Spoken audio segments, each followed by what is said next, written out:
మనతో మాట్లాడడానికి ఆర్మూర్ ఎమ్మెల్యే పైడి రాకేష్ రెడ్డి ఉన్నారు. సార్, మొన్న ప్రధానమంత్రి హైదరాబాద్ వచ్చినప్పుడు కూడా సప్త సూత్రాలు చెప్పిండు. కానీ ఇప్పుడైతే ప్రధానమంత్రి విదేశాల టూర్లు వెళ్తున్నారని చెప్పేసి కూడా జల్సాలు చేయడానికి వెళ్తున్నారు. మననేమో విదేశీ ప్రయాణాలు వద్దన్నారు, ఇంధనం సేవ్ చేయాలని చెప్పేసి ఇప్పుడు ప్రధానమంత్రి విదేశీ టూర్లకు వెళ్తున్నారని చెప్పేసి కూడా కాంగ్రెస్ పార్టీ ఆరోపిస్తుంది. అసలు కాంగ్రెస్ పార్టీనండి, అసలు వాళ్ళకి అసలు నాయకత్వం ఏం మాట్లాడతారు? ప్రధానమంత్రి గారు ఈరోజు దేశంకు అక్కడ యుద్ధ మేఘాలు అనుకున్న సమయంలో ఇరాన్ అంతర్జాతీయంగా మనకి ఏమేమి అవసరాలు ఉన్నాయి, క్రూడ్ ఆయిల్స్ కావచ్చు, అది కావచ్చు, కనీసం ఎల్కేజీ చదివినప్పుడు బుద్ధి కూడా లేకపోతే ఎట్లండి? ఆయన ఫస్ట్ పోవుడే యునైటెడ్ అరబ్ ఎమిరేట్స్కి అబుదాబి కింగ్తో అగ్రిమెంట్ చేసుకున్నాడు. దేనికి అగ్రిమెంట్ చేసుకున్నాడు? ఇక్కడ అక్కడ భారతదేశంలో పెట్రోల్ నిల్వలకు 5 బిలియన్లతో నిల్వలు చేయదందుకు ఫ్యూచర్ రిజర్వ్స్, అది ఆ దేశంలో పెట్టుకునేదాన్ని ఈ దేశంలో ఇప్పించినది. ప్రపంచంలో ఒక వింత. ఆ నాయకత్వం పట్టి మా నాయకుడికి తిరుగులేదు. 150 కోట్ల మంది ఆయన బిడ్డలు. ఇట్లాంటి చౌకబారు ఆరోపణలకు సమాధానం చెప్పే అవసరం లేదు. ప్రతిపక్ష నాయకుడు హోదాలో ఉండి కూడా ఇట్లాంటి ఆరోపణలు చేయడం ఎట్లా?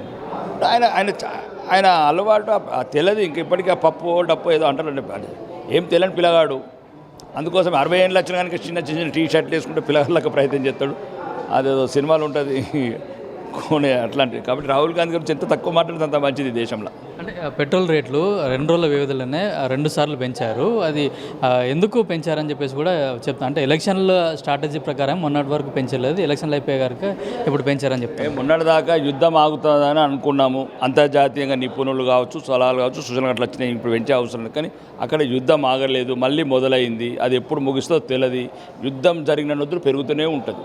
అంటే ఎలక్షన్లు అప్పుడు 5 రాష్ట్రాల ఎలక్షన్ల ముందు పెంచలేదు, ఎలక్షన్లు అయిపోగానే పెంచిన వాళ్ళు కూడా ఆరోపించారు. అది నిజం అంటారు. కరెక్టే, వాళ్ళు ఆపి దాంట్లో అప్పుడు యుద్ధం ఆగిపోయింది, మళ్ళీ యుద్ధం మొదలుపెట్టారు. ఇక యుద్ధం మొదలుపెట్టినప్పుడు అప్పటి వరకు మాకు నిల్వలు ఉండే దేశానికి ప్రపంచంలో అతి తక్కువ 0.5% పెరిగిన దేశం 200 దేశాలు ఉన్నదంటే అది భారతదేశం మాత్రమే.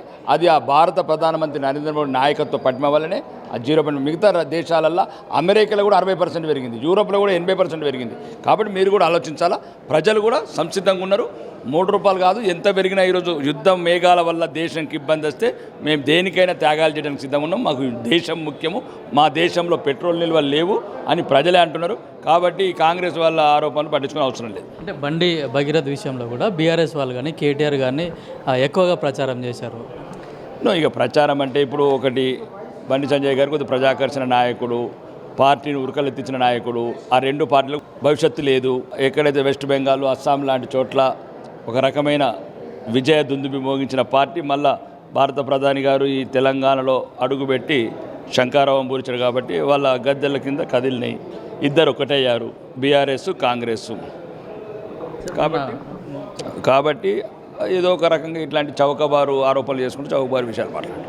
మొన్న గోరక్షకుల పైన కూడా దాడి జరిగింది. స్వయంగా ఒక ఎంఐఎం ఎమ్మెల్యే అక్కడ ఎమ్మెల్సీ కూడా గోరక్షకుల పైన దాడి చేసి వాళ్ళు స్వయంగా లారీలను కూడా తరలించిన పరిస్థితి ఉంది. దానికి ఇప్పుడు రేవంత్ రెడ్డిని సమాధానం చెప్పాలి, మేం కాదు కదా. ఇప్పుడు రాష్ట్ర ప్రభుత్వ ముఖ్యమంత్రి ముస్లిం ముఖ్యమంత్రి ఉన్నాడు. కాబట్టి ఇంకా ముస్లిమ్స్ ఉన్నప్పుడు ముస్లింలు ఆగడాలు ఇట్లా ఉంటాయి.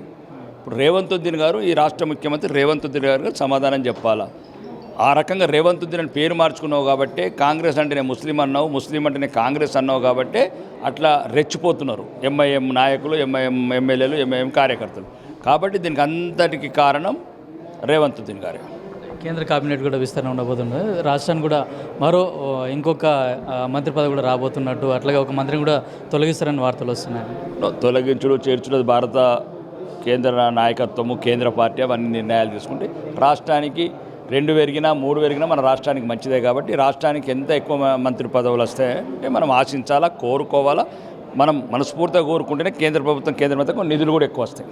అయితే మొత్తానికి బండి సంజయ్ వ్యాఖ్యల పైన కూడా, బండి భగీరథ్ పైన కూడా వచ్చిన కేవలం ఇది రాజకీయంగా చేస్తున్నా అని చెప్తున్నారు. అయితే కేంద్ర క్యాబినెట్ విస్తరణ పైన కూడా కేంద్ర ప్రభుత్వం నిర్ణయం తీసుకుంటుంది అంటున్నారు. అట్లాగే ఇప్పుడు పెరిగిన పెట్రోల్ రేట్ల పైన కూడా అంతర్జాతీయంగా ఉన్న ధరలలో మార్పుల వల్లనే కూడా ఇక్కడ కూడా పెట్రోల్ రేట్లు పెరుగుతున్నాయని చెప్పేసి కూడా ఎమ్మెల్యే రాకేష్ రెడ్డి చెప్తున్నారు. కెమెరామెన్ శ్రీకాంత్, కిరణ్ కుమార్, పల్లవి టీవీ, బీజేపీ ఆఫీస్, హైదరాబాద్.